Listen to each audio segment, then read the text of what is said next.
under assault with incredible intensity like I've never seen. I urge voting rights groups in this country to begin to redouble their efforts now to register and educate voters. I'm asking Vice President Harris to help these efforts and lead them among her many other responsibilities. With her leadership and your support, we're going to overcome again, I promise you, but it's going to take a hell of a lot of work.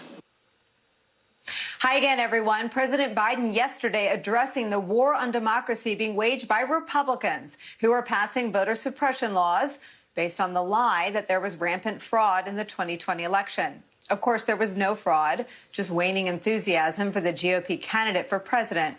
So without shame, the Republicans are stacking the deck against Democratic candidates by erecting obstacles to vote that would disproportionately impact young voters and voters of color. The Brennan Center for Justice has this startling new analysis. Quote, the U.S. is on track to far exceed its most recent period of significant voter suppression, 2011. By October of that year, 19 restrictive laws were enacted in 14 states. This year, the country has already reached that level, and it's only May.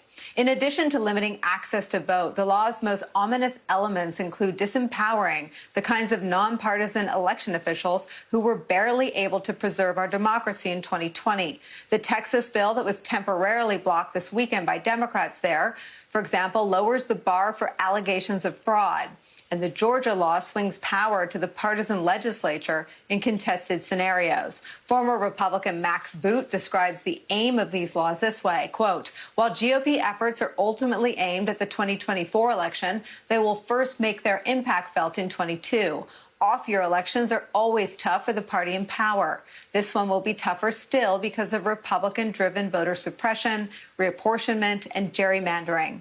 Dave Wasserman of the Cook Political Report writes that Republicans will have full authority to redraw 187 congressional districts. Democrats will control just 75. He estimates that redistricting in just 4 states, Texas, Florida, Georgia, and North Carolina, could be enough to deliver the House to Republican control. This brings us to a nightmare scenario: a Republican-controlled Congress overturning the 2024 presidential election results to install Trump or a Trump mini-me in the White House. The most lethal threat to that nightmare scenario is one man who has filed lawsuits in 6 states against their voter suppression laws, election lawyer Mark Elias. He tweeted this last night, quote, as of tonight, my team has sued 6 states to block new voter suppression laws. I promise that we will continue to fight if we have to file 600 lawsuits, but we need help. Tell Congress to protect voting rights by passing the For the People Act, H.R. 1. Our democracy is at stake.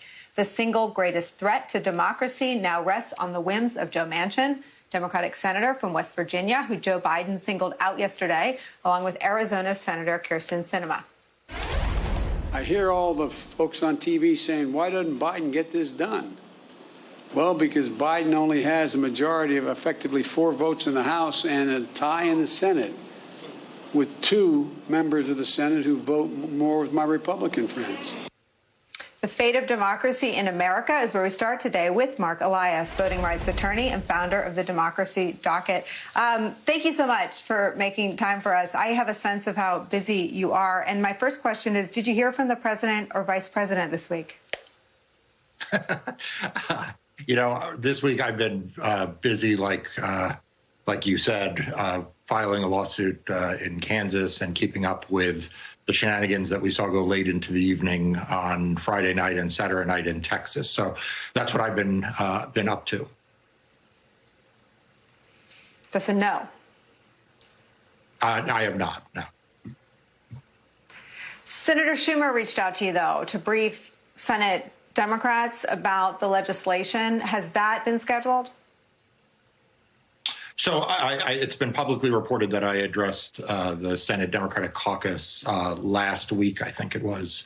And so, look, the message I deliver to senators is the same message that I would deliver to anyone, and the same message I deliver to you and your audience, which is that democracy is under attack right now. And the best way to stave that off, the best way that is available to us to protect voting rights and the fate of our democracy is for Congress to pass H.R. 1, S1, the For the People Act. So that's the message I've been delivering every day on Twitter and on social media, on shows such as yours. And if anyone calls me from any government office, that's the message I deliver.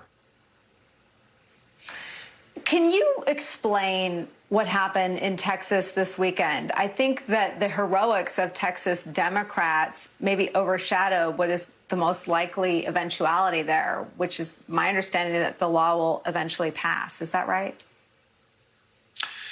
Probably, yeah. I think that's most likely. So what happened in Texas is that the legislative session was coming to a close, and the Republicans wanted to jam this terrible voter suppression law through in the closing hours, literally in the middle of the night of Memorial Day weekend. So obviously it wasn't a bill they were too proud of because they weren't looking to champion it when people were paying attention. They were looking to jam it here at the end of session in the middle of the night. They were able to successfully do that in the state Senate on Friday night. It was finally voted on at 6 a.m. On Saturday morning. But when it came to go to the state House in Texas, which is more closely divided than the state Senate on a partisan basis, it ran into a series of points of order. And then finally, Democrats left and denied a quorum, which meant that there weren't enough members present to pass the bill. The session expired, and so democracy was saved for a short period of time. But it was only a short period of time because what will likely happen next is that the governor will call a special session. And in that special session, I would expect that Republicans will try to repass the same bill or something substantially similar to it. Mark, the Texas law, as you said, will likely pass.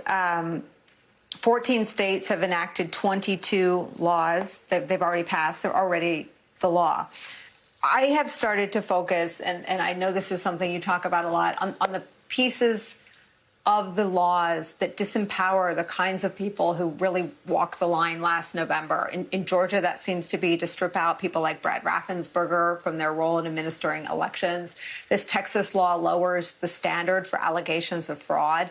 Can you talk about those elements of the laws and if it's true that they're becoming more brazen in really sort of shifting the deck in terms of who the referees would be in a future contested, this wasn't even a contested contest, a future case where an incumbent president refuses to accept the results? Yeah, so I think they're doing two things, and it's important to keep them separate because they're both really, really important. The first is they're trying to intimidate the ref.